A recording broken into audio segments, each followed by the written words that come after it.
There is a specific kind of man who arrives at a certain point in his life and realizes, with cold clarity, that everything he was taught about strength was wrong. Not slightly wrong.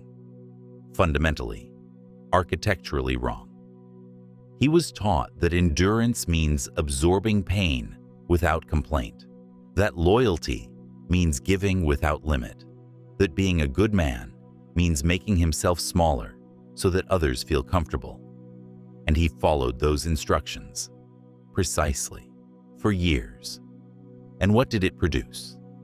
Not respect, not peace, not power. It produced a man who is exhausted, overlooked, and quietly furious, wondering why the world does not respond to goodness the way he was promised it would. This video is not for everyone. It is for that man. What follows is not comfort. It is reconstruction. Lesson 1.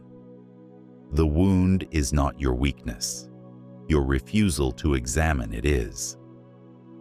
Most broken men share one defining characteristic, and it is not the breaking itself. Every man gets broken. That is not the exception. That is the curriculum. What separates the man who rebuilds from the man who simply endures is the willingness to look directly at the wound rather than perform indifference to it. Carl Jung spent his life mapping the terrain that most men refuse to enter. He understood that what a man does not confront within himself does not disappear. It goes underground. It becomes the shadow, that vast unacknowledged reservoir of pain, rage, shame, and unmet need that operates beneath the surface of daily behavior, shaping decisions in ways the conscious mind never takes credit for. The man who was abandoned does not simply remember abandonment. He recreates it. He selects people who will leave. He positions himself in dynamics that confirm the original wound. Not because he is weak, because the unconscious mind is relentlessly loyal to what it already knows. And here is the dangerous part. A broken man in denial is not neutral. He is active. He is making choices from a place of unacknowledged damage every single day. In his relationships, in his work, in his standards for himself and others. And he interprets those choices as strength because they require him to feel nothing. Numbness masquerades as discipline. Avoidance masquerades as self-sufficiency. Distance masquerades as power. And the man convinced of his own invulnerability is the most manipulable person in any room, because the lever is simply the wound he refuses to admit exists. The savage truth is this: examination requires more courage than endurance. Any man can white-knuckle his way through suffering. It takes a fundamentally different order of strength to sit with what happened, to name it precisely, to trace its lines through your behavior without flinching and without dramatizing. Not to become a victim of it, but to become its analyst. To look at the architecture of your damage with the same cold, clinical attention you would give to a structural problem in a building you intend to rebuild. Jung did not suggest you become comfortable with pain. He suggested you become honest about it, because a man who understands the source of his reactions owns them, and a man who owns his reactions cannot be controlled through them. That is not therapy. That is strategy. The world rewards the man who knows himself with a precision that most people never achieve. And that knowledge begins not with triumph, but with the courage to look at the wreckage and ask, without sentiment, without excuses, how did I get here? And what in me helped build this? Examine the wound, not to mourn it, to understand it. That understanding is the first stone of something that cannot be broken again. Lesson 2. Stop performing strength. develop it. There is a version of masculinity that has been mistaken for strength so long that most men no longer recognize it as performance. It is the clenched jaw, the refusal to ask for help, the insistence on appearing unmoved in situations that would move any thinking person, the posture of dominance worn like armor over an interior that has never been genuinely fortified. And the tragedy is not that this performance exists. The tragedy is that it consumes so much energy that no energy remains for the actual work of building real strength. Nietzsche understood the difference between the man who is strong and the man who performs strength with brutal precision. He called it the will to power, but not in the crude sense of domination over others. In the deeper sense of self-mastery, the capacity to impose discipline on your own nature, to direct your own becoming rather than reacting to the world's pressure. The man who performs strength is reactive. He is constantly defending a persona, monitoring how he is perceived, adjusting his behavior to maintain an image. The man who has developed genuine strength has nothing to defend. His security is not located in how others see him. It is located in what he knows himself to be, tested privately, repeatedly, in conditions no one else witnessed. Most people never realize this distinction. They watch a man who is controlled, who does not raise his voice, who does not panic, who acts with precision under pressure, and they call it coldness, or arrogance, or emotional unavailability. What they are actually witnessing is the product of an internal architecture built through years of choosing difficulty voluntarily, through choosing the harder option, not because it looks impressive, but because the easier option produces a softer version of yourself that you do not respect. Real strength is a construction project. It is built in private through 1,000 small decisions that no audience ever validates. And here is what the performing man never understands. The performance is exhausting in a way that genuine strength is not. When you are real, when your exterior and interior are the same thing, there is no maintenance cost. There is no gap between what you project and what you are that requires constant management. That alignment, that congruence between the inside and the outside, is experienced by the people around you as an almost physical force. Not because you are louder or more aggressive, because you are undivided. And an undivided man, in a room full of men performing stability, is immediately, instinctively recognizable as something different. Stop performing. Perform nothing. Build instead. Build through physical discipline that teaches the body it can endure more than it believed. Build through intellectual rigor that teaches the mind to sit with complexity without reaching for simple answers. Build through the voluntary acceptance of responsibility, not because the world demands it, but because a man who carries weight voluntarily is a man who can never be crushed by it when it arrives uninvited. The performing man waits to be tested. The real man tests himself, continuously, privately, without applause. Lesson 3. Loyalty.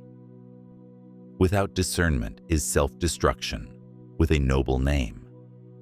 There is a wound that lives specifically in good men, and it is this: the belief that their loyalty, given fully and without condition, will eventually be recognized, matched, and returned.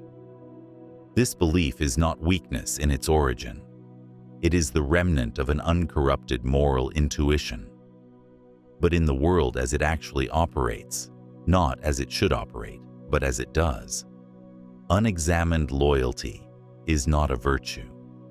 It is an offering made to whoever is willing to accept it, regardless of whether they deserve it or will honor it. Machiavelli was not a cynical man. He was an honest one. He observed power as it actually functions, rather than as philosophers wished it would, and what he recorded was this: the world does not reward virtue automatically. It rewards positioning. It rewards the man who understands the difference between those who are genuinely aligned with his interests and those who are simply willing to receive his investment without reciprocating it. A man who cannot make that distinction is not loyal. He is naive, and the world will use his naivety with the same efficiency that a machine uses fuel, completely, without waste, without gratitude. This is where broken men lose power in the most devastating way possible. Not through conflict, through quiet depletion. They give time, energy, attention, emotional labor, material resources to people, institutions, and relationships that are structurally incapable of returning what they receive. And they continue giving year after year because stopping feels like betrayal, because they have confused the act of giving with the act of being good. But generosity that destroys the giver is not generosity. It is a slow dissolution dressed in noble language. The moment you understand this, everything changes. Discernment is not coldness. It is the prerequisite for genuine loyalty, because genuine loyalty requires that both parties have something real to offer and are actively choosing to offer it. A relationship in which only one person is choosing, in which only one person adjusts, sacrifices, and accommodates, is not loyalty. It is occupation. And the man who has been occupied long enough begins to mistake the weight of that occupation for his natural state. He forgets what it feels like to be in an exchange that replenishes rather than drains. Sun Tzu wrote that the supreme art of war is to subdue the enemy without fighting. Apply that principle here, not to enemies in the conventional sense, but to the quiet wars of depletion that happen in ordinary relationships. The man who knows precisely where his energy goes, who earns it, and what it returns. That man is unconquerable in the domain that actually matters. He is not closed. He is precise. He does not withhold loyalty. He directs it. And the difference between those two things is the difference between a man who survives and a man who thrives. Lesson 4. Reconstruction is not recovery. It is becoming something that never existed before. This is where most men make the final mistake, and it is the most consequential one. They survive the breaking. They examine the wound, as the first lesson demanded. They build real strength, as the second demanded. They reclaim their energy from relationships that depleted them, as the third demanded. And then they aim to recover, to return to who they were before, to rebuild the man that existed prior to the damage. And in doing so, they aim at the wrong target entirely. Nietzsche named this the problem of the eternal return, the terrifying question of whether you would choose to relive your life exactly as it was, unchanged, forever. Most men, if honest, would answer no. And that answer contains more information than they realize. It means that the life that was broken was not the life that was meant to continue. The breaking was not an interruption of the correct path. In many cases, the breaking was the path correcting itself. The version of you that existed before the destruction was already insufficient for what you are actually capable of, and returning to it would be returning to a limitation, dressed as familiarity. Real reconstruction does not restore. It transforms. It uses the material of the old life, the experience, the scars, the hard-won knowledge of what does not work, as raw material for something that has never existed in your history before. A man who has examined his damage without flinching and still chosen to build is not the same category of person as a man who has simply never been broken. He has something the unbroken man lacks entirely: the knowledge, born from direct experience, that he can survive his own destruction. That knowledge cannot be given. It cannot be taught. It can only be earned through the specific experience of having lost everything that felt essential and discovering that something remained. That remainder, that core that survived when everything peripheral was stripped away. That is not the wounded version of you. That is the foundational version of you. The one that existed before the world told you who to be. Before the performance began. Before the loyalty was given without discernment. Before the wound was buried rather than examined. And building from that foundation does not produce a recovered man. It produces something the world has not encountered before in you. A man whose stability cannot be threatened by removal, because it was built in the absence of everything, and it held. This is not the end of suffering. A reconstructed man is not immune to pain. He is immune to being destroyed by it, and that immunity changes everything.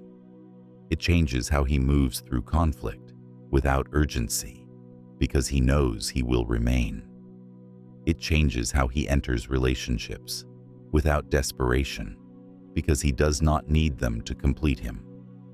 It changes how he faces failure without collapse, because he has already been at zero and knows what lies there. It changes the quality of his presence in every room he enters, not because he is louder or more commanding in the theatrical sense, because he carries the quiet, unmistakable authority of a man who has already survived himself. The world does not build kings. It builds pressure. Kings are what certain men become when they refuse to let the pressure have the final word. 4 lessons, not 4 steps in a program. 4 truths that have always been available and have always been avoided, because they require something that comfort never asks of you. They require honesty about damage. They require the patient, unglamorous work of genuine construction. They require the precision to direct loyalty rather than surrender it. And they require the ambition to aim, not at recovery, but at transformation. Most men will encounter these ideas and feel something shift for a moment, some recognition, some quiet agreement, and then return to the patterns that produced the breaking in the first place.